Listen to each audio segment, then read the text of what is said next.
வணக்கம் நண்பர்களே, நான் நான் அனைவருக்கும் காலை வணக்கம்.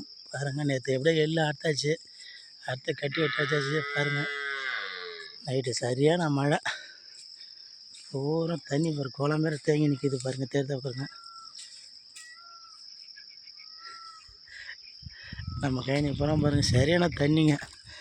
எள்ளுக்காய் அறுத்தாச்சு ஒரு வேலையை. அப்பா, நேற்று காஞ்ச வெயிலுக்கு மழை பாருங்கள், ஃபுல்லாக குளமான தேங்கி நிற்கிது பாருங்கள். நம்ம எள்ளு கையிலாம் கண்ணுடி பால் கத்துறாங்க, டைம் ஆகுது பாருங்கள்.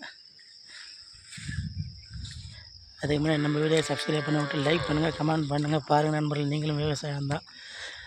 காஞ்ச ஒரேடே காஞ்சது, பேஞ்ச ஒரேடே பேஞ்சு எடுத்துங்க. பாருங்கள், மாடு வர நேற்று இதிலே கட்டி போயிட்டேன், மழை பெய்யாதுன்னு தண்ணியில் நின்றுங்குது. போய் பிடிச்சி வந்து காட்டணும். பாருங்கள், ஒவ்வொரு பாத்தில் எவ்வளோ தண்ணி பாருங்கள். உண்மையிலுமே என்ன தான் பண்ணுறதுன்னு தெரியல, சரியான மழை பெஞ்சிச்சிங்க நேற்று. எள்ளுக்காய் அறுத்து நேற்று போர் வச்சாச்சு. நைட்டு சரியான மழை, ஒரு மணி நேரம் 2 மணி நேரம் நல்ல மழை பெஞ்சிச்சிங்க. கைனி ஃபுல்லாக தெப்பக்குளம் தண்ணி நின்று பாருங்கள். மீண்டும் அடுத்த வீடியோவில் சந்திப்போம். பாய் நண்பர்களே, பாய் பாய் பாய்.